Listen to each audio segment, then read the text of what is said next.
Corriere dello Sport memberikan nilai 7 untuk aktivitas transfer Inter Milan musim panas ini. Menurut harian Roma tersebut, jika Lookman berhasil didatangkan, nilai bisa naik menjadi 7,5. Tim tetap mengalami peningkatan, lihat saja Bonni dan Esposito. Pio langsung dipanggil ke timnas, yang menggantikan Taremi, Arnautovic, dan Correa, tulis Corriere dello Sport.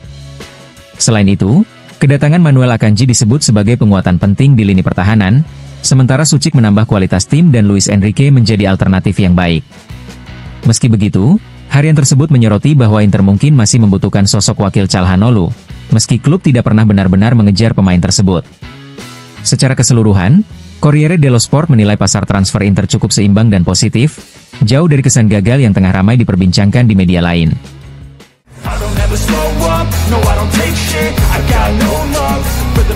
Lautaro Martinez menghadapi perlombaan melawan waktu untuk siap tampil di derby d'Italia setelah jeda internasional, seperti dikutip Corriere dello Sport.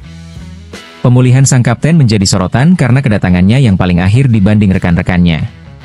Rencana pemulihan dimulai dengan kembalinya Calhanoglu, Zielinski, dan pemain Belanda pada Senin. Selanjutnya, Selasa giliran Suchik, rekrutan baru Akanji, dan 5 pemain timnas Italia kembali berlatih. Thuram dijadwalkan bergabung pada Rabu, sementara Lautaro baru akan kembali antara Kamis dan Jumat. Mengingat pertandingan di Turin sudah dijadwalkan pukul 18 pada Sabtu waktu setempat, waktu yang tersedia bagi sang kapten sangat terbatas. Sementara itu, pemain yang tetap di Appiano Gentile menikmati hari libur kedua setelah laga melawan Udinese. Mereka dijadwalkan kembali berlatih Kamis dan Jumat dalam 3 sesi gabungan bersama tim Under 23 asuhan Stefano Vecchi, sebelum menikmati libur lagi pada akhir pekan.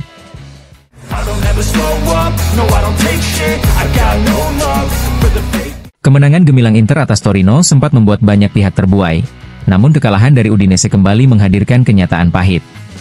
Perubahan pelatih memang tidak bisa berjalan mulus dalam sekejap, dan kesabaran menjadi kunci. Menurut Gazzetta dello Sport, klub tetap memberikan dukungan penuh kepada Christian Cifu. Klub dan Cifu berjalan seiring, karena para petinggi sadar seorang pelatih muda dan berbakat seperti Cifu perlu didukung, terutama di hari-hari sulit, tulis harian Italia tersebut. Gazzetta juga menyoroti bahwa mungkin akan lebih aman jika Inter memainkan 11 pemain yang sama seperti pekan sebelumnya, mengingat Bisek dan Calhanoglu belum sepenuhnya menyesuaikan diri. Bisek terlihat belum memahami sepenuhnya taktik tim, sementara Calhanoglu belum menampilkan performa impresif seperti yang selama ini dikenal di lini tengah Nerazzurri.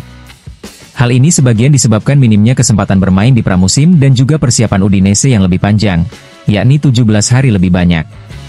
Meski demikian, Calhanoglu tetap dianggap strategis di era baru Cifu, di mana setiap gelandang diminta memiliki kontribusi defensif yang jelas. Dengan kemampuan vertikalitasnya, Calhanoglu menjadi pemain yang tepat untuk metode Cifu, sehingga Inter memutuskan untuk tetap mempertahankannya di lini tengah.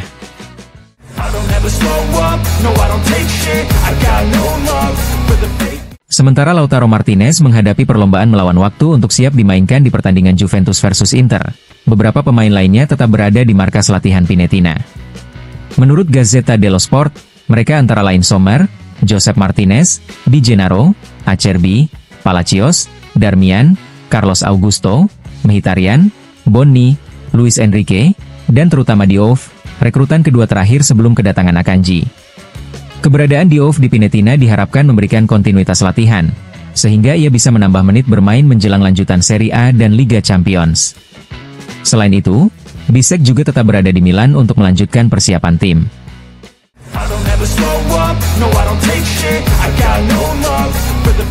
Inter Milan dipastikan tidak akan melepas Hakan Calhanoglu ke Galatasaray meski klub Turki dikabarkan menyiapkan tawaran minimal 20 juta euro.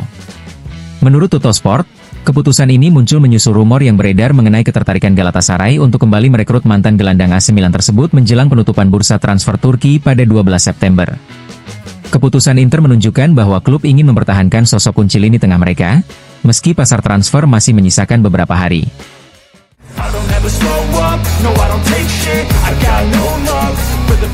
Inter Milan secara resmi mengumumkan kedatangan Manuel Akanji pada pukul 10 WIB, Selasa 2 September 2025. Bek asal Swiss ini bergabung dari Manchester City dengan status pinjaman, yang disertai opsi pembelian dan kewajiban tebusan jika kondisi tertentu terpenuhi. Akanji, lahir pada 1995, menjadi pemain asal Swiss ke-23 dalam sejarah Inter. Bek berpengalaman ini telah mencatat 71 penampilan bersama tim nasional Swiss sejak debutnya pada 2017, termasuk membawa timnya mencapai babak 16 besar di Piala Dunia 2018 dan 2022, serta babak perempat final di Euro 2020 dan 2024, di mana ia masuk dalam tim ideal turnamen. Dalam pernyataan resmi klub, Inter menekankan kualitas Akanji, tenang, bijaksana, dan memiliki kekuatan yang mantap. Dengan karakter tersebut, Manuel Akanji siap memulai petualangannya bersama Nerazzurri dan memperkuat lini belakang tim. Selamat datang, Manuel Akanji.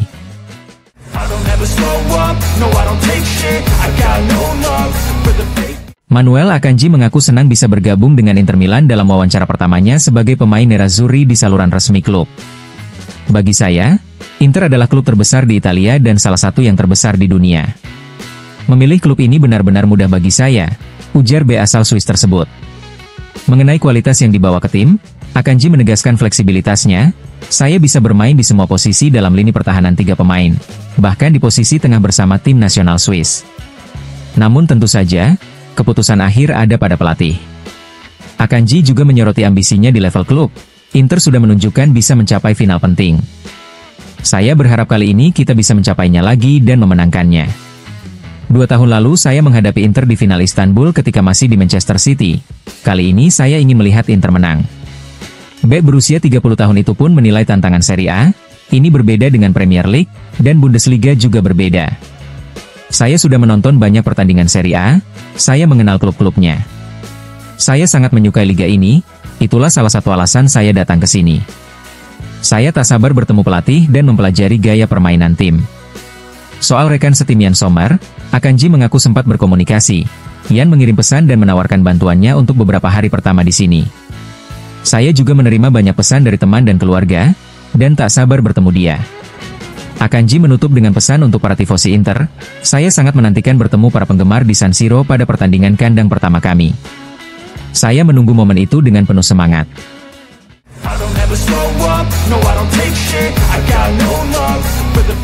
Angyoan Bonni menjadi sorotan di episode keempat On Board, format Inter TV yang didukung Betson Sport, yang mengupas perjalanan para pemain baru Nerazzurri.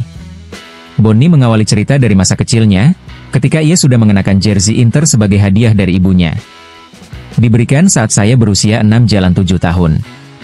Kini bermain di Inter seperti menutup lingkaran mimpi masa kecil. Bagi saya, Inter selalu termasuk 3 hingga 4 klub terbesar di dunia, ungkap Bonni. Tak hanya sepak bola, Bonni juga pernah menekuni judo selama 8 bulan karena ibunya berharap anaknya yang hiperaktif bisa lebih tenang. Namun, pada akhirnya semua jalannya membawanya kembali ke sepak bola. Bonni mengenang momen pentingnya di Parma, ketika mencetak gol indah dengan tendangan tumit melawan Como. Parma adalah pengalaman pertama saya di Italia. Di sana saya belajar bahasa, gaya bermain sepak bola Italia, dan bahkan dialek Parmigiano.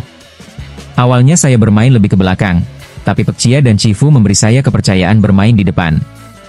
Pengalaman di Serie B sangat membantu perkembangan saya, jelasnya. Hubungannya dengan pelatih Christian Cifu juga positif. Mister adalah orang yang luar biasa, memberi saya kepercayaan sejak awal. Pengalaman dan saran dari dia, baik di dalam maupun di luar lapangan, sangat berharga. Dia mengajarkan bahwa tak peduli lawan siapa, kita harus selalu bermain maksimal. Cifu tahu cara memotivasi pemainnya, ujar Bonni. Soal target, Bonni menegaskan ambisinya besar. Semua masih terbuka. Saya ingin memenangkan sebanyak mungkin gelar bersama tim dan berkembang menjadi salah satu pemain terbaik generasi saya. Musim terbaik adalah musim yang akan datang, tutupnya dengan penuh optimisme.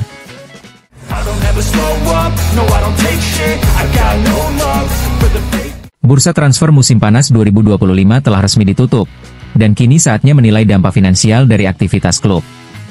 Inter Milan menjadi salah satu tim yang aktif, dengan sejumlah pembelian dan penjualan pemain yang memengaruhi neraca keuangan, kecuali penjualan Alexander Stankovic ke klub Bruges yang belum bisa dicatat karena adanya klausul pembelian kembali. Di lini masuk, Inter merekrut Luis Enrique, Andy Diouf, Petar Sucic, dan Ange Bonni secara permanen, sementara Manuel Akanji datang dengan status pinjaman. Klub juga memulangkan Pio Esposito dan Thomas Palacios dari masa pinjaman mereka. Menurut estimasi Calcio e Finanza, total biaya pemain masuk, termasuk amortisasi dan gaji bruto, diperkirakan menambah beban sekitar 33,2 juta euro, dengan biaya terbesar terkait pinjaman B asal Swiss, Manuel Akanji. Sementara itu, di lini keluar, Inter melepas Tajon Buchanan, Nikola Zalewski, Sebastiano Esposito, dan Mehdi Taremi secara permanen. Penjualan sebagian hak atas Georgios Vagianidis dan Lucien Agoume menghasilkan pemasukan total 38,5 juta euro dengan plus Valenza hampir 27 juta euro.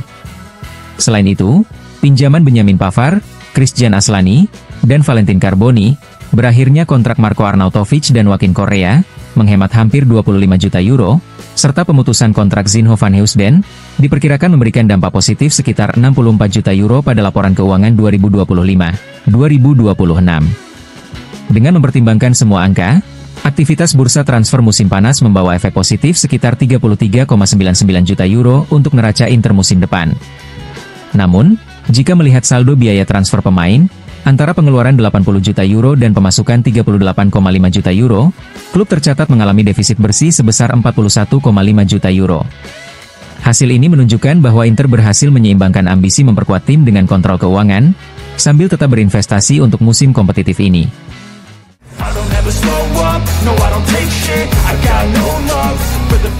Di detik-detik terakhir penutupan bursa transfer musim panas, Aurora Pro Patria berhasil mendapatkan Matteo Zamarian untuk posisi penjaga gawang.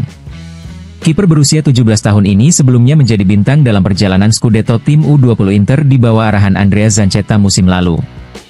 Zamarian bergabung dengan Pro Patria dengan status pinjaman hingga Juni 2026, setelah sebelumnya memperpanjang kontraknya bersama Inter hingga 2028.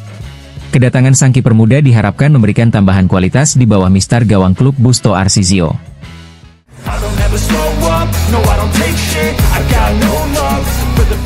Gianluigi Donnarumma resmi menjadi pemain baru Manchester City. Setelah mengakhiri kontraknya dengan Paris Saint-Germain usai musim penuh trofi, sang kiper Italia menandatangani kontrak dengan City hingga 2030. Dengan kedatangan Donnarumma, Manchester City menambah kekuatan signifikan di bawah mistar gawang, menegaskan ambisi klub untuk terus bersaing di level domestik maupun Eropa.